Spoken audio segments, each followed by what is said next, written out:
Hello दोस्तों, स्वागत है आपका क्लैट जी के सीरीज के पहले लेक्चर में। और जैसा मैंने आपको बताया था कि ये वीडियो सिर्फ आप लोगों के हेल्प के लिए मैं बना रहा हूँ। और इस वीडियो में पिछले 6 से 8 महीने के बीच में जो भी महत्वपूर्ण घटनाएं हुई हैं उन सारी चीज़ों को मैं आपके सामने रखूंगा विद MCQs। तो शुरू करते हैं बहुत ही महत्वपूर्ण न्यूज से, बहुत ही महत्वपूर्ण टॉपिक से। और वो टॉपिक आपका कॉन्स्टिट्यूशनल टॉपिक है, इसलिए याद रखिए ये जो टॉपिक है ये करंट का तो है, पर इसमें कॉन्स्टिट्यूशन के भी क्वेश्चन बनेंगे। तो तैयार रहिए। इसमें देखना हमें यह है कि कौन कौन से ऐसे एरियाज हैं जहां से क्वेश्चन बन सकते हैं। तो आर्टिकल 370 और 35A जो खत्म किया गया उससे रिलेटेड आपके सामने ये आपकी स्क्रीन पर टॉपिक लिखा हुआ है। इसमें मैं आपको बताता चलूंगा कि कौन सी चीजें इंपॉर्टेंट है आपके लिए। और बाद में ये टॉपिक खत्म होते ही हम क्वेश्चंस को भी डिस्कस करेंगे। तो देखते हैं, 5 अगस्त बहुत इंपॉर्टेंट दिन था भारत के लिए, क्योंकि इस दिन एक भारत, एक संविधान और एक झंडा, ये जो स्लोगन था इसको हमने पूरी तरह से जस्टिफाई किया। और यहाँ पर हम बात करें अगर आर्टिकल 370 की, तो आर्टिकल 370 कश्मीर के लिए भी और हिंदुस्तान के लिए भी एक तरह से सरदर्द बना हुआ था, क्योंकि भारत का जो एक संविधान था वो कहीं ना कहीं आर्टिकल 370 के चलते जम्मू एंड कश्मीर पर पूरी तरह से प्रभावी नहीं था। बहुत ही जद्दोजहद के बाद आर्टिकल 370 और 35A इसको खत्म किया गया। और ये देखते हैं कि ये आर्टिकल 370 क्या थी। हालांकि ये पूरा आपका कॉन्स्टिट्यूशन से रिलेटेड टॉपिक है, बट इसमें आपको थोड़ा सा मैं बता दूं कि आर्टिकल 370 का जम्मू और कश्मीर को विशेष राज्य का दर्जा देता, और साथ साथ ये भी उसमें प्रोविजन है कि जम्मू एंड कश्मीर की लेजिस्लेटिव असेंबली से यदि भारतीय संविधान के द्वारा कोई लागू की गई चीज है तो वहां से जब तक पास नहीं होगी तब तक वो लागू नहीं होगी। अर्थात भारत के लिए बहुत जरूरी था, एक अखंड भारत के लिए, कि आर्टिकल 370 को खत्म किया जाए। और ये आर्टिकल 370 आपका खत्म होता है 5 अगस्त 2019 को। तो ये डेट बहुत इंपॉर्टेंट है आपके लिए। इसको क्वेश्चन में आप अपने दिमाग में रखिएगा कि डेट पूछी जा सकती है, क्योंकि ये बहुत ही अहम राष्ट्र के लिए फैसला था। इसके बाद हम ये देखते हैं, the president of India promulgate the constitution application to Jammu and Kashmir order 2019, यानी 5 अगस्त 2019 को प्रेसिडेंट के द्वारा यह ऑर्डर दिया गया। The order effectively abrogates the special status accorded to Jammu and Kashmir under the provision of Article 370, whereby provision of the Constitution which were applicable to other state were not applicable to Jammu and Kashmir। यानी president ने यह कह दिया कि जिस तरह से अन्य राज्यों पर भारतीय संविधान के द्वारा चीजें लागू की जाती है, ठीक उसी तरह से अब जम्मू कश्मीर पर भी लागू की जाएंगी, और स्पेशल स्टेटस का जो दर्जा इसको दिया गया था वो खत्म कर दिया जाएगा। तो ये चीज आपके लिए इंपॉर्टेंट है।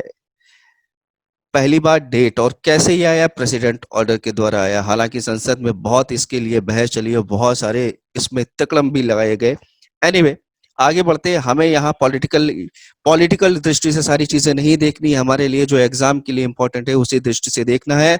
According to the order, provisions of the Indian Constitution are now applicable to the state. Yes, it is very important to note down। अब भारतीय संविधान की जितनी भी चीजें हैं वो इस स्टेट पर लागू की जाएंगी।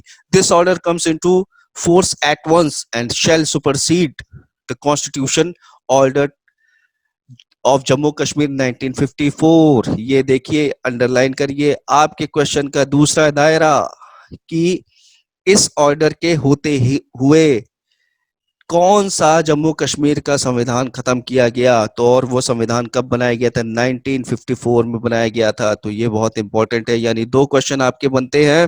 पहला क्वेश्चन, किस डेट में जो है ये आर्टिकल को रिवोक किया गया, और दूसरा, इस आर्टिकल के रिवोक होते ही जम्मू कश्मीर का जो संविधान है उसको सुपरसीड कर दिया गया, उसको हटा दिया गया।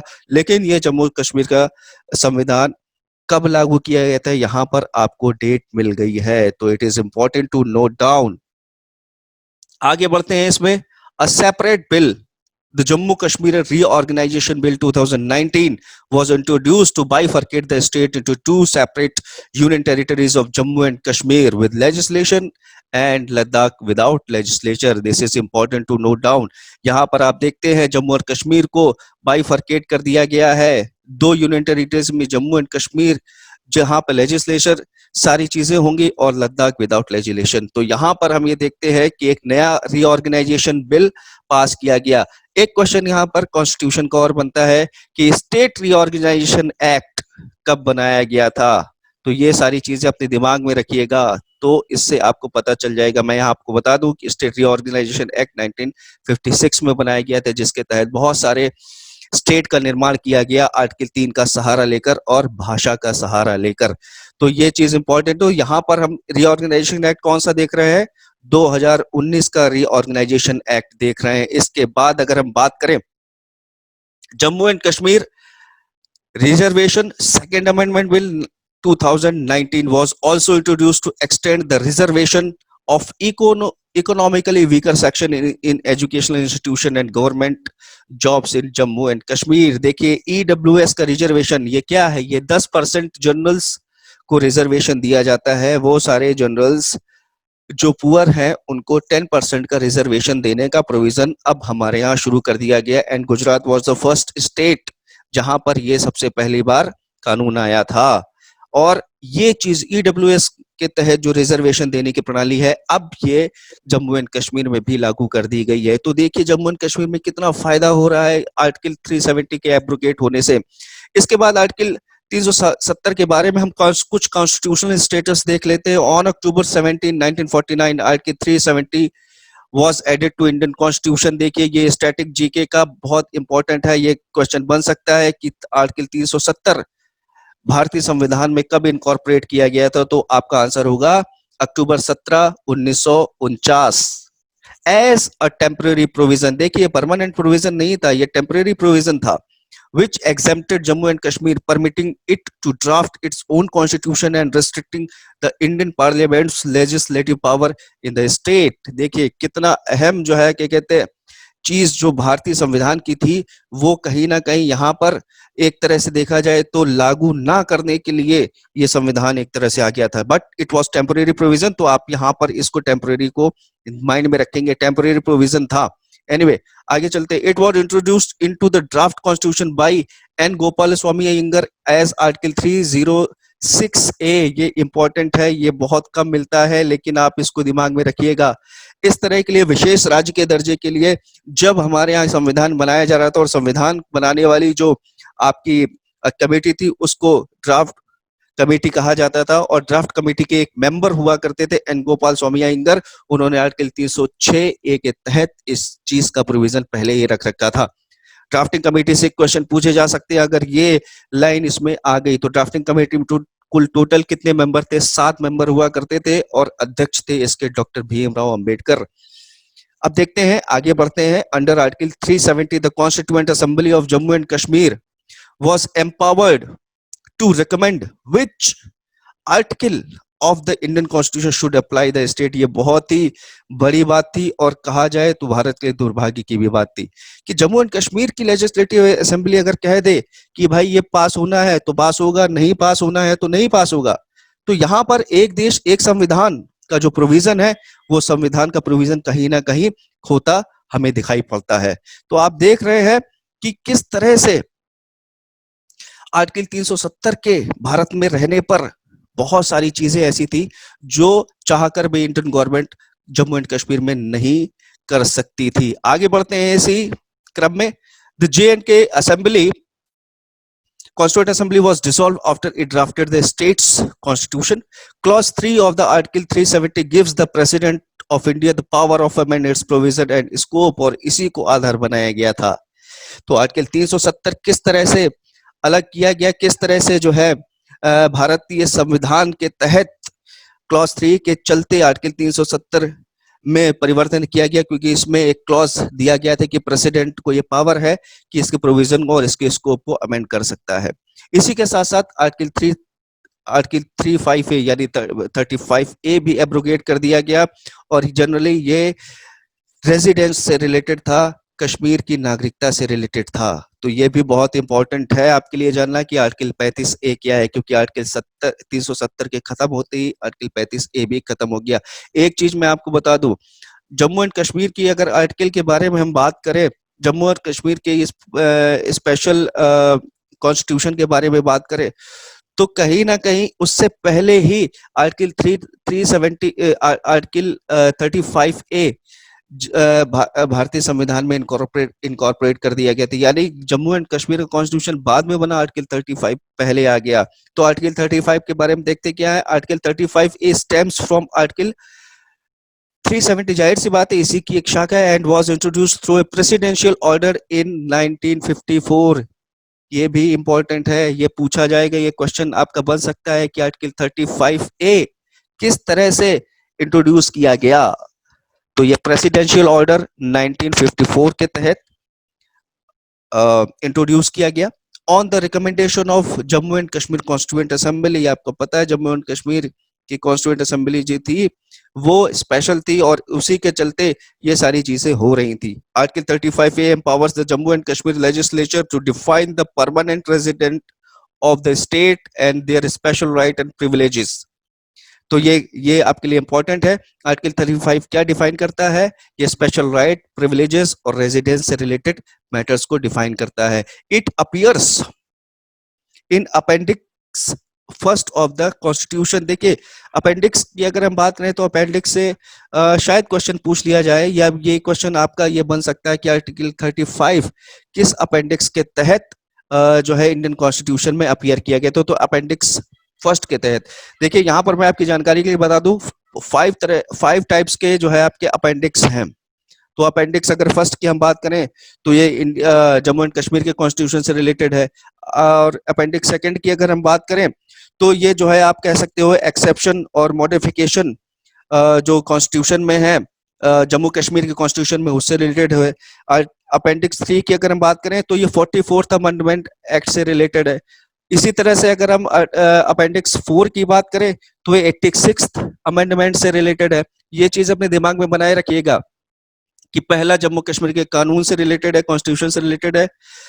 दूसरा जम्मू कश्मीर के इस कानून में कोई परिवर्तन किया जा रहा है उससे रिलेटेड है। तीसरा जो है वो 44th अमेंडमेंट एक्ट 1978 से रिलेटेड है। चौथा जो है वो आपका 86th अमेंडमेंट एक्ट 2002 से रिलेटेड है। और जो पांचवा है वो 88th अमेंडमेंट एक्ट 2003 से रिलेटेड है। तो ये 5 अपेंडिक्स हैं, इनको दिमाग में रखिएगा आपने। ये मैंने आपको एडिशनल इंफॉर्मेशन दी है।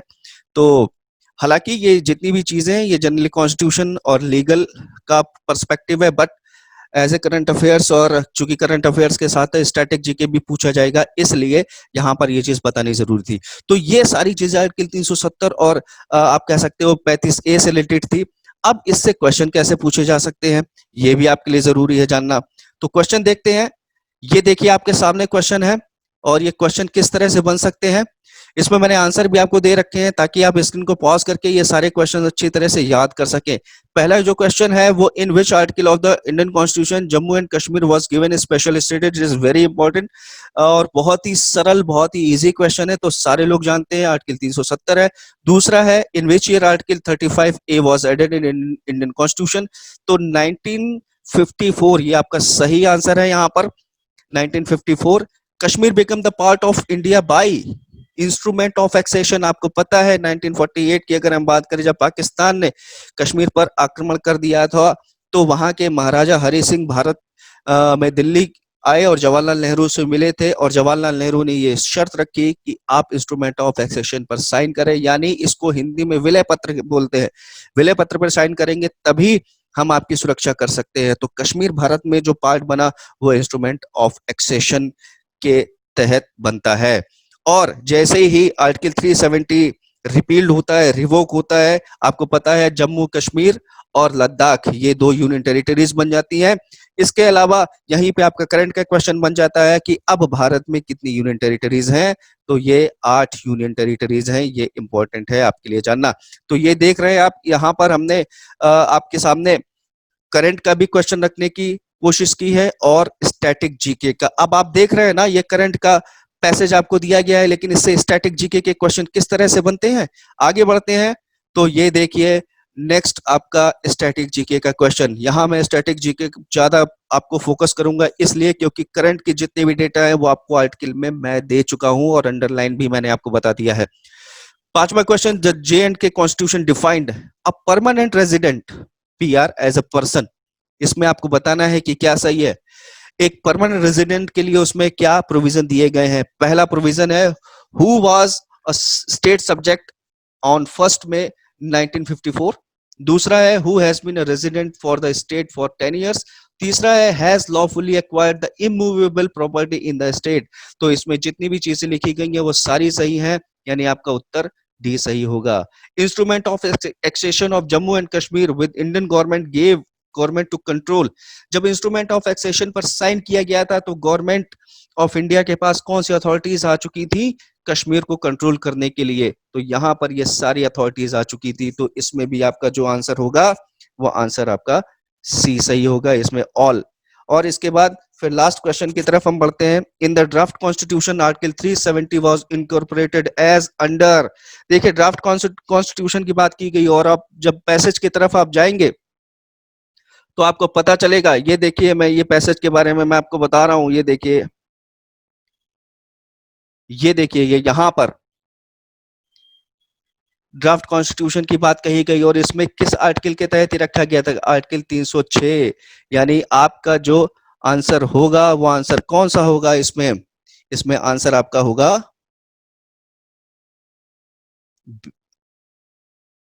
सी आर्टिकल 306। तो ये आपके लिए इंपॉर्टेंट है। तो ये पहला आपका इंपॉर्टेंट मुद्दा खत्म होता है। आगे बढ़ते हैं दूसरे मुद्दे की तरफ। वो क्या है, देखिए बहुत ही इंपॉर्टेंट दूसरा मुद्दा एक्ट से रिलेटेड है। मुस्लिम women protection of rights on marriage act 2019। पक्का 100% लिख के दे रहा हूं। ये आपके एग्जाम में पूछा जाएगा, आपके लेवल की जितने भी एग्जाम हैं वहां पूछा जाएगा, क्योंकि ये कहीं ना कहीं एक माइनॉरिटी वीमेन के हक की बात कर रहा है, राइट्स की बात कर रहा है। अभी तक जो मुस्लिम महिला इस बुराई के चलते पीड़ित हुआ करती थी, अब वो बुराई नहीं रह गई, यानी तलाक। तलाक को पूरी तरह से इनवैलिड घोषित कर दिया गया है। और ये जितनी भी चीजें हुई हैं ये आपकी 2019 में प्रेसिडेंट के द्वारा इसमें असेंट दिया गया, क्योंकि इसके लिए लोकसभा राज्यसभा में बिल पास हो चुका था। प्रेसिडेंट ने फाइनली इसमें असेंट दिया और फाइनली 1986 में जो शाह बानो केस था और 2019 में सायरा बानो केस के तहत मुस्लिम महिलाओं को हक ये मिला कि अब ट्रिपल तलाक इनवैलिड हो चुका है। यदि कोई भी व्यक्ति किसी भी माध्यम से, चाहे वो इलेक्ट्रॉनिक हो, चाहे वो ओरली हो, चाहे वो किसी भी तरह से अगर तलाक देता है बिना किसी वजह के, तो वो पूरी तरह से इनवैलिड हो जाएगा। और इसी के साथ साथ सजा का भी प्रोविजन है। तो this is the important topic. यहाँ पे बहुत सारी चीजें मैंने बोल्ड में कर रखी हैं, ये भी इसलिए कर रखी हैं ताकि आपको सहूलियत मिल सके। तो यहाँ पर हम देखते हैं कि इसमें क्या सारी चीजें हैं। 2017 में सायरा बानो के केस में ये जो है ओरिजिनल बिल ये आया था और 2019 में इसमें बहुत सारे चेंज किए गए हैं। फाइनली मैटर जो शुरू हुआ था वो शाह बानो केस से शुरू हुआ था। ये आप देख रहे हैं शाह बानो केस 1986 और सायरा बानो केस 2017। देखिए दोनों नाम एक जैसे लग रहे हैं, भूलिएगा नहीं। इनिशिएट अगर जिसने किया वो शाह बानो थी, यानी छोटा नाम पहले इनिशिएट हुआ, बड़ा नाम बाद में इसमें बहुत सारे प्रोविजन जोड़े गए। तो यहां पर हम पढ़ते हैं president gave assent to the Muslim women protection of right of marriage act 2019। It will replace Muslim women protection of right on divorce act 1986। ये देखिए इंपॉर्टेंट है, यही आपका पहला क्वेश्चन बना कि 2019 में जो एक्ट बनाया गया ये किस एक्ट को रिप्लेस कर रहा है। तो 1986 में जो सायरा बानो केस 1985 के बाद जो एक्ट बनाया गया था उसमें उसको ये पूरी तरह से रिप्लेस कर रहा है। अब इसमें देखते हैं मेन प्रोविजंस क्या क्या है। मेन प्रोविजन आपको पता होने चाहिए और ये करंट अफेयर्स की चीज है।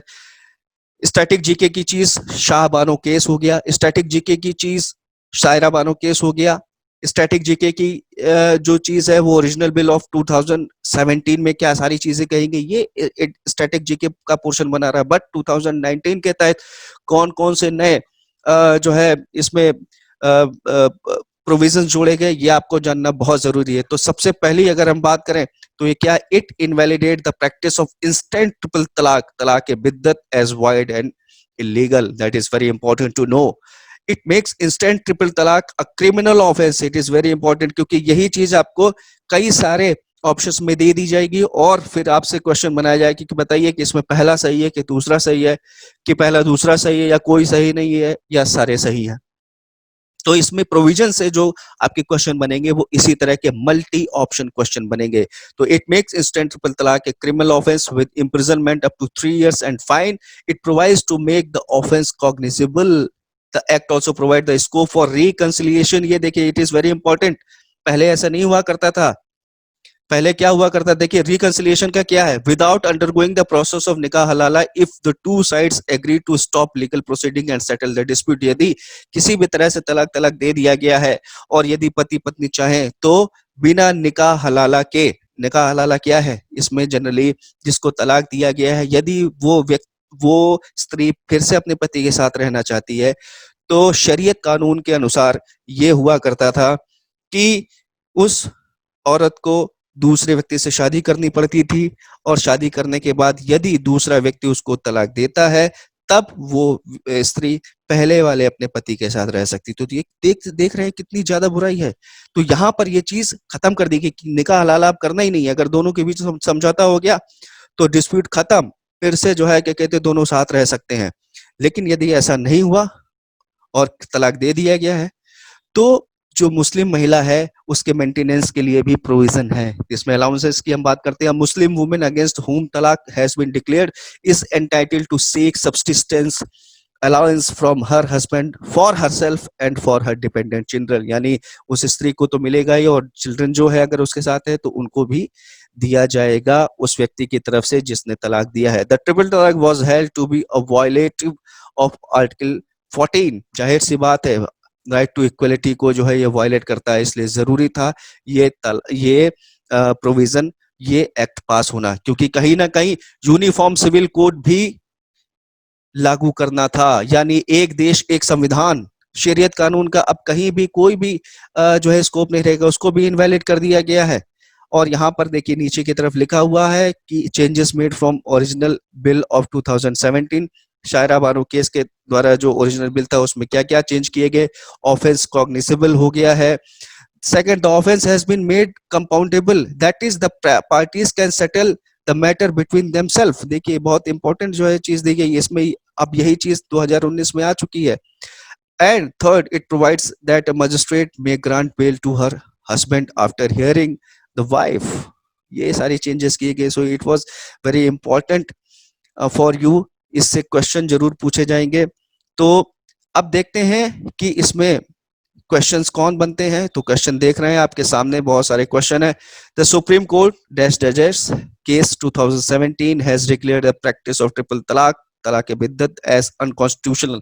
तो यहाँ पर ये पूछा गया है कि किस केस के तहत ये अनकॉन्स्टिट्यूशनल हो चुका है। तो आपको पता है 2017 में सायरा बानो का केस, तो ये आपका आंसर सही होगा। अब इसमें आपको बताना है कि इसमें देखिए मैंने बोला था ना आपसे कि मल्टी ऑप्शन क्वेश्चन इसमें बनेंगे। जो भी प्रोविजन इसमें जोड़े गए 2019 में आए हैं, तो इसमें यही पूछा जा रहा है, what is are correct about Muslim women protection of right on marriage act 2019। Any procurement of talaq by a Muslim husband to his wife in any manner spoken और रिटन विल बी वाइड और illegal. क्या किसी भी तरह से अगर तलाक दिया जाए तो वाइड और इलीगल होगा। Any Muslim husband who communicates the talaq orally or in writing may face punishment up to 3 years in jail. The punishment may be also extended। क्या उसको पनिशमेंट किया जाएगा 3 साल के लिए, इससे भी ज्यादा। और तीसरा आपका जो प्रोविजन दिया गया है, the act also provides scope of reconciliation without undergoing the process of nikah हलाला। तो आप देख रहे हैं जैसा मैंने बताया था, ये तीनों जितनी भी चीजें हैं ये सही है, तो इसका आंसर आपका ऑल होगा।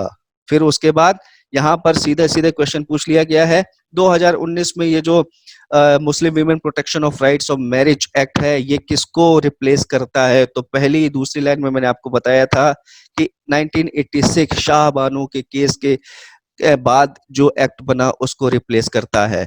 तो ये आपके कुछ इंपॉर्टेंट क्वेश्चंस इसमें थे, इसको जानने की जरूरत थी आपको। आगे बढ़ते हैं नेक्स्ट स्लाइड पर। तो नेक्स्ट स्लाइड आपकी मॉब लिंचिंग से है। मॉब लिंचिंग और डिवाइड, डिजिटल डिवाइड से रिलेटेड। मॉब लिंचिंग क्या है? देखिए, मॉब लिंचिंग का मतलब यह है कि किसी अफवाह के चलते किसी व्यक्ति को जनता के द्वारा प्रताड़ित किया जाए। और अगर देखा जाए तो 2015 में उत्तर प्रदेश के दादरी इलाके में मॉब लिंचिंग की पहली इस तरह की घटना आई थी, जिसमें एक मुसलमान व्यक्ति को इस अफवाह में कि उसने गाय की हत्या की है, पीट पीट कर मार डाला गया था। तो यहाँ पर यही चीज है। जनरली करंट अफेयर्स का इसलिए क्वेश्चन, करंट का टॉपिक इसलिए है क्योंकि ये अभी हाल फिलहाल लास्ट ईयर जो है राजस्थान में और वेस्ट बंगाल में इस तरह का एक केस आया था, तो इसलिए आपके लिए इंपॉर्टेंट है। मॉब लिंचिंग आपको पता भी होना चाहिए। हालांकि बहुत ज्यादा इससे क्वेश्चन नहीं बनते, बट फिर भी अगर हम देखें तो काफी कुछ पता होना चाहिए आपको करंट के बारे में। Lynching is an illegally authorised way of punishing somebody by an informal group. जाहिर सी बात है, किसी भी ग्रुप के द्वारा किसी व्यक्ति को जो है आपने पनिश कर दिया, जिसमें कोर्ट कोई फैसला ही नहीं दे रहा, जनता ने अपना फैसला दे दिया। Lynching is an egregious manifestation of prejudice, intolerance and contempt towards the rule of law. जाहिर सी बात है, अगर आप ऐसा करते तो आप कानून अपने हाथ में ले लेंगे। Supreme Court in Tehseen Poonawalla versus Union of India, ये देखिए इंपॉर्टेंट है, इसको आप अंडरलाइन कर सकते हैं। versus Union of India 2018 issued direction on the preventive, remedial and punitive measures to be adopted by the central and state government. Apart from Rajasthan, West Bengal government has also introduced bill against the mob lynching. ये important है आपके लिए, और यही current का जो है current की जो है न्यूज यही थी कि राजस्थान ने अभी हाल में ही जो है मॉब लिंचिंग के लिए एक कानून, एक बिल पास किया है। ठीक है, देखिए ऑल इंडिया लेवल की अगर हम बात करें तो इस तरह का कोई भी मॉब लिंचिंग के लिए स्पेशल एक्ट नहीं आया है।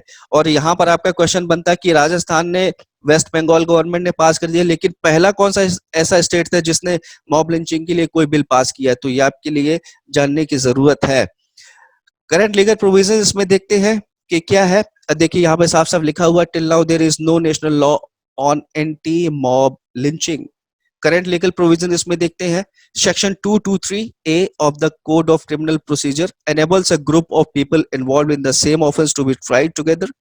Indian Penal Code 1860 also have some proximate section related to hate speech or hate crimes under section 153. ये important है, 153 important है आपके लिए। prompting enmity between different groups and doing acts prejudicial to maintain the harmony। जाहिर सी बात है, ये इंपॉर्टेंट है मॉब लिंचिंग के लिए।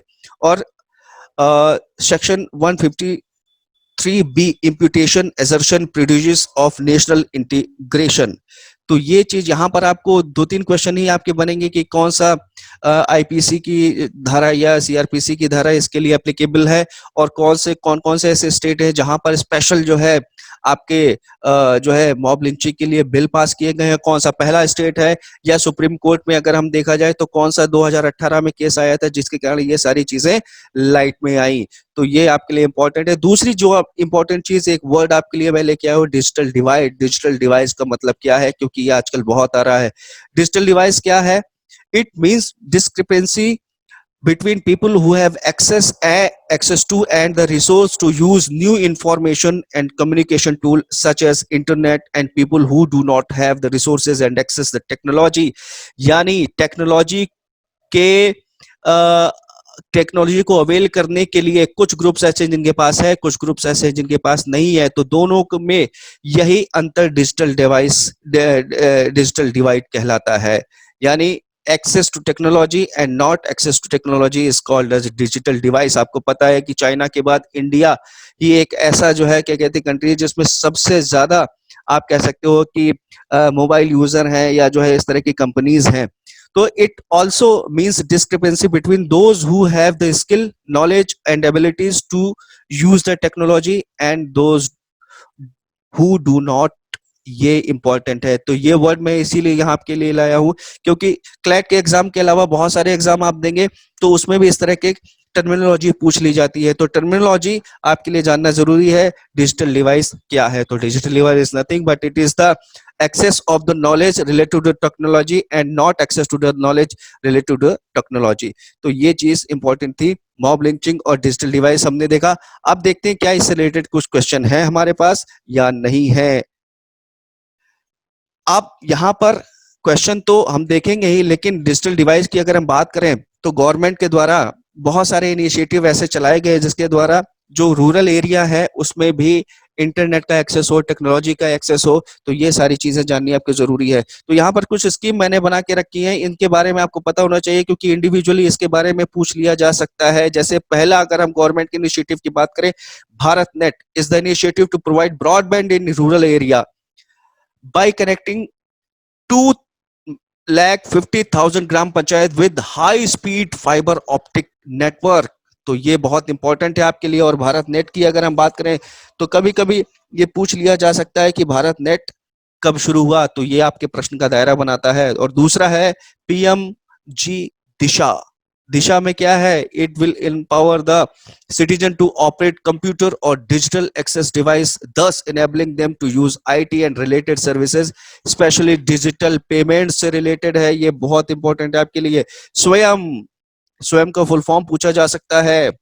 To bridge the digital device divide for students who have hitherto remained untouched by the digital revolution and have not been able to join the mainstream of knowledge economy। यानी यहाँ पर students के लिए digitally ये सारी चीजें provide करने की बात कही गई है। जैसे स्वयं की अगर हम बात करें तो स्वयं का इसका जो फुल फॉर्म होगा वो होगा study webs of active, study webs of active learning for young aspiring minds. तो ये फुल फॉर्म देखिए, एब्रिविएटिव फॉर्म भी बहुत सारे पूछे जा सकते हैं। तो स्वयं का फुल फॉर्म क्या है? Study waves of active learning for young aspiring minds. तो ये इंपॉर्टेंट है। तो इस तरह के आपके क्वेश्चन टेक्नोलॉजी से भी पूछे जाते हैं, गवर्नमेंट के इनिशिएटिव। क्योंकि आप याद करिए कल जो मैंने इंट्रोडक्टरी आपके लिए जो है वीडियो बनाया था उसमें मैंने आपसे कहा था ना कि अपलिफ्टमेंट के लिए या चीजों को एक्सेस कराने के लिए गवर्नमेंट स्कीम भी आपके सोशल एरिया की कैटेगरी में आएंगे। और जो नेक्स्ट आपकी जो न्यूज है इंपॉर्टेंट है, 10 years rural sanitation strategy. Sanitation ये बहुत इंपॉर्टेंट है, ये कहीं ना कहीं स्वच्छ भारत मिशन से रिलेटेड है। और स्वच्छ भारत मिशन की अगर हम बात करें तो स्वच्छ भारत मिशन आपका शुरू किया गया था 2014 में 2 अक्टूबर को। तो ये सारी चीजें आपको पता होनी चाहिए। यहाँ पर हम देखते हैं सबसे पहला जो आपका क्वेश्चन बनेगा, सैनिटेशन वाली स्ट्रेटेजी जो है वो किस मिनिस्ट्री के द्वारा गवर्न की जाती है? तो मिनिस्ट्री ऑफ जल शक्ति launched 10 years rural sanitation strategy. ये आपको पता होना चाहिए। क्वेश्चन दूसरा यहाँ पे आपके बनता है कि रूरल सैनिटेशन स्ट्रेटेजी कितने सालों के लिए बनाई गई? तो यानी 2019 में ही जल शक्ति मंत्रालय का निर्माण किया गया और उसी समय रूरल सैनिटेशन स्ट्रेटेजी भी बना दी गई अगले 10 सालों के लिए। तो ये आपका क्वेश्चन का दूसरा दायरा है। मिनिस्ट्री ऑफ जल शक्ति कब बनी? दूसरी चीज, रूरल सैनिटेशन की जो स्ट्रेटेजी है वो कब जो है क्या कहते हैं कितने सालों के लिए बनाई गई? और अगर हम देखें तो इसमें क्या सारी चीजें हैं यहाँ आपके सामने है। बैकग्राउंड की अगर हम बात करें, India has seen a sanitation revolution, the SBM. यहाँ एसबीएम का मतलब क्या है? स्वच्छ भारत मिशन। इसमें आप कंफ्यूज मत होइएगा। और जी जो लिखा हुआ है ग्रामीण हो गया, ठीक है? तो ये भी फुल फॉर्म पूछा जा सकता है, यानी आपके क्वेश्चन का तीसरा दायरा बन गया। SBMG transformed itself into जन आंदोलन। जाहिर सी बात है, as since the launch of SBMG in 2014। देखिए जब जो है स्वच्छ भारत मिशन कब आया था? 2014 में आया था। तो तभी से सारी चीजें हो गई। और उसके बाद जब मिनिस्ट्री ऑफ जल शक्ति बनी तो सैनिटेशन पे ध्यान दिया गया। तो इसमें क्या किया गया? इसमें देखते over 10 crore toilet have been built in rural areas and over 5 lakh villages, 699 district and 35 state union territories. देखिए ये यूनियन टेरिटरीज और स्टेट मिला के पूरा लिखा गया है। Have declared themselves open defecation free. ये बहुत इंपॉर्टेंट है, ठीक है? खुले में शौच, इसके लिए आप देख रहे हैं बहुत सारे जो है गवर्नमेंट के एडवर्टाइजमेंट भी आते हैं, जैसे दरवाजा बंद जो है अमिताभ बच्चन का आता है। इस तरह से आपसे पूछा जा सकता है कि इसके लिए जो है खुले में शौच को रोकने के लिए कौन ब्रांड एम्बेसडर बनाया गया? तो अमिताभ बच्चन। ये भी आपके क्वेश्चन का दायरा बन सकता है। देखिए एक एक लाइन से क्वेश्चन आपके निकल सकते हैं, तो यही ध्यान देना है। इसीलिए तो मैं आपके हेल्प के लिए वीडियो बना रहा हूँ कि सही स्ट्रेटेजी आपको पता चले। According to the strategy, the government has over the past 5 years achieved 100% coverage of all rural household in construction of toilets from 38% when it began in 2014। यहाँ पर ये एक चीज भी आपसे पूछी जा सकती है, भाई ऐसा बताइए, ओपन डिफिकेशन की तो बात बहुत कर रहे हो, क्या कोई ऐसा स्टेट है जहां पूरी तरह से ओपन डिफिकेशन जो है क्या कहते हैं फ्री स्टेट बना है? तो ये आपके क्वेश्चन बन सकता है। तो आप देख सकते हैं कि छोटी छोटी चीजों से कितने सारे क्वेश्चन बन रहे हैं। आगे बढ़ते हैं, इन दो तीन टॉपिक से रिलेटेड आपके क्वेश्चन आपके सामने हैं। देखिए, मॉब लिंचिंग के बारे में हम बात करें तो मॉब लिंचिंग की जो बात है, सबसे पहले अगर हम बात करें तो ये किस स्टेट में इस तरह का लॉ बनाया गया था, तो आपके सामने आंसर है मणिपुर में बनाया गया था। तो it is very important to note down, ये सारी चीजें आप वीडियो पॉज करके आप देखेंगे। दूसरा, मॉब लिंचिंग के बारे में आपको सही बताना है कि क्या है ये। देयर वुड बी इसमें से आपको बताना है कि क्या करेक्ट है या करेक्ट नहीं है, जो भी है। What is correct about law related to mob lynching? There would be a nodal officer in each district, और दूसरा जो दिया गया है, a police officer who fails to prevent lynching in his jurisdiction is liable to be imposed for a term up to 3 years with a fines limit of 50,000। तो ये दोनों सही है आपके। इसके बाद अगर हम बात करें, तीसरा, all the hate crime can be penalised under कौन सी धारा के तहत? तो मैंने आपको बताया था 153A कितना इंपॉर्टेंट है आपके लिए। तो ये आपका आंसर सही हुआ। देखते हैं आगे क्वेश्चन है, तो ये देखिए, जो डिजिटल डिवाइस से रिलेटेड आपके पास क्वेश्चन आ गए। भारत नेट की मैं बात कर रहा था, कब लॉन्च किया गया? देखिए आपके सामने आपका आंसर है 2011 में। देखिए बहुत इंपॉर्टेंट है ये सारी चीजें, ये सारी चीजें जल्दी आपको मिलने वाली नहीं है।